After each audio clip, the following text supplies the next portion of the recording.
Y'all, I am I'm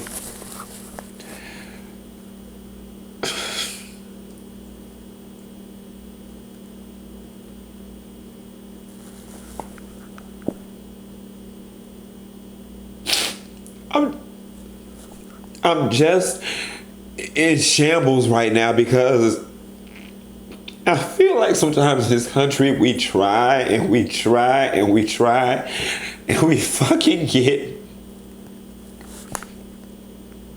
don't get anywhere.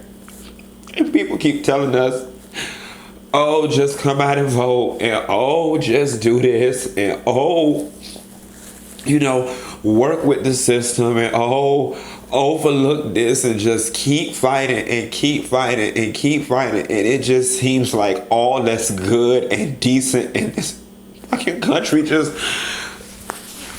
oh.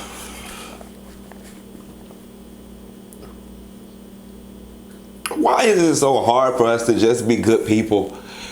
Like, why? I don't understand how there's people who take exception with paying teachers more money. That there are people who take exception with, cleaning up waterways and making sure the environment is safe for generations to come. That there are people who take exception with fair housing and fair wages and just opportunities for all. I'm just not understanding like the world that we live in Florida, where I'm currently registered to vote. I'm just distraught that Andrew Gillum lost the gubernatorial race to Mr. DeSantis, because it's left me feeling like here we go again with more of the same, and just as many of us are excited about the idea of ushering Trump and his cronies out of office so we can just have a breath of fresh air, it's like, here we go with another Trump reincarnate. So what does this mean for the rest of us for God knows how long? Like, how much more of this racist rhetoric? Excuse me, y'all, I'm just a fucking mess right now. How much more of this racist rhetoric are we going to have to hear? How much more of the rich getting rich while the poor continue to suffer are we going to have to endure? In this very moment, I'm crying and I just don't have any fight left in me right now. But one thing being black in this country has prepared me for is the fact that I know when I wake up in the morning, I'll be recharged and I'll have 1,000% more fight to give.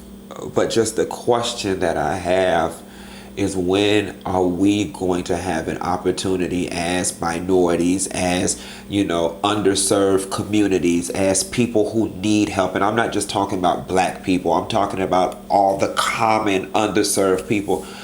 Like, when are we going to get a chance to just breathe and rest assured that the people in office and the government's got our back, and we don't have to do shit or worry about shit for the next 4, 8, 12 years? Like, that must be an amazing feeling.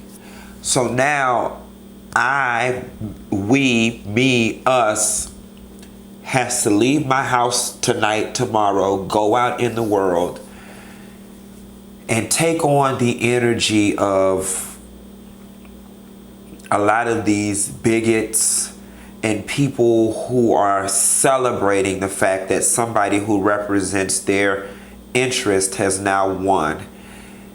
And just the thought of me going to the grocery store tomorrow, and looking up in these people's faces as they give these sinister grins of, aha, we won and you didn't. I'm just crushed. As of now, the Georgia results have not come in yet. I don't know what Stacey Abrams was able to pull off. But I wanted to jump on camera just to capture the raw essence of everything it is that I'm feeling right now. I had someone say to me last night at the bar, I'm voting for DeSantis, white girl, because I'm really big on guns and I feel like people should have guns, and Andrew Gillum is trying to take away the guns, so on and so forth. And then I looked at her like a confused dog, and for the sake of argument, I'm gonna say her name is Stephanie. So I said, Stephanie, you mean to tell me that in 2018 guns is just the biggest ticket item for you? And and I said it with an open heart and an open mind, because I can't tell somebody else what to feel. I said, but Stephanie, it perplexes me that you are more concerned about guns than you are teachers getting a pay increase. So then she goes on to say, do you know what martial law is? And I said, baby, I'm a lot of things, but stupid ain't never been one of them. And I said, before you even go down that whole trail, do you honestly believe in 2018 in America that there is going to be some sort of situation where the government is just going to come in and just take over every damn thing, and we're going to need to overthrow the government with guns? I was like, Stephanie, we're not living in medieval times. We're not living in King Arthur times. What in the hell are you talking about? And then I had to ask myself, I was like, is this bitch dumb, or is this gun argument a cloak for racism? Either way, I told that story to illustrate the fact that at the very end of the day, going back to my original argument about people being decent and being good, it bothers me that I live in a world that people are more concerned about gun rights than they are teachers getting pay raises. To me, that means you're a fucked up individual. Also at said bar, I always tell you I have these stories about the owner, and we have these Trump conversations all the time. And I was able to get him to admit, he's like, Trump is an asshole. He's like, yeah, he's not a nice person, but he's a good businessman, and he's good for business, and he's good for taxes and so on and so forth. And I don't know all the ins and outs of his business policies and all of that. And I don't care. What I do care about is the fact that there are people out there who put business before people.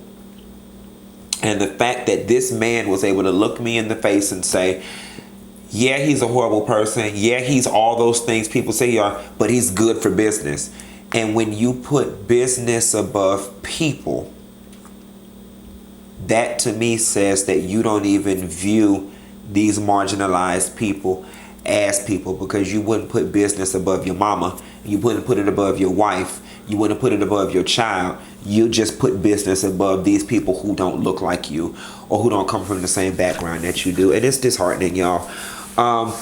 When I was walking the dog earlier this evening, I was thinking about something. And, I pride myself on,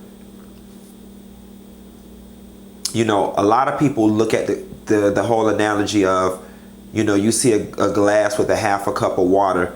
Some people look at the glass half full, others look at it half empty.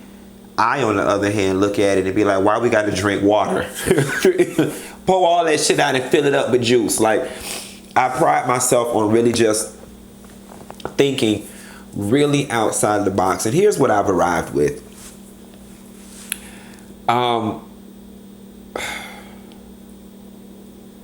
What we're doing and what we've been doing, it's not working.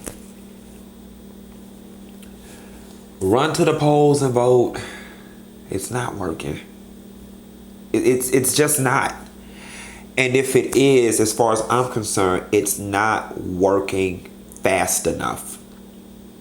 When I was walking the dog, I told myself, Q, you got to make a vow to yourself to build a life for yourself that is resistant, durable, and can withstand shifts in government policy, so on and so forth. Build a life that's damn near immune to what's going on with the system and the government, because if it's left up to decent people, good people, minorities to vote, and things will change, things are never going to change in this country. I'm just of the belief that it's not. You know, even when we got Obama in office, don't get me wrong, you know, that was excellent and he was able to get some things done, but the cards were stacked so heavily against this man, so he was not even able to accomplish many of the things that he set out to do. And that's just kind of how I feel. There's some people out there so filled with hatred that even if we were to get one position over here, they gonna stack it, you know, in the opposite energy over here, and all of it's gonna end up being a wash. So for me, in order to keep from feeling the upset and the hurt that I feel right now, I think the best course of action is for me personally and within my own community to just build our own systems and infrastructures that can withstand changes in government. Like, I feel as if, you know, fuck, maybe if I could buy the block or buy tulip blocks and we just insulate our little selves with everything that we need, we won't have to give a damn about the outside world. Like, I'm starting to feel like the Amish got it right. Like, you know, in this very moment, I'm like, America as a whole, leave me the fuck alone. Give me 40 acres and a mule. Let me build a gate around my 40 damn acres and let me just run my own little damn kingdom and be, you know, completely shut off from the rest of the damn world, because it ain't working. Oh, man. I don't know. At this point, I'm just rambling. I'm lost in emotion. Y'all drop down in the comments and let me know what you think, how you feel, how we supposed to put this back together, Florida. You know, Florida, for us to be one of the greatest places to live on earth, we are one of the most fucked up ass places. Florida always fucking up the thing. Okay. God, I got snot and shit running out my nose. I'll call y'all later. Bye.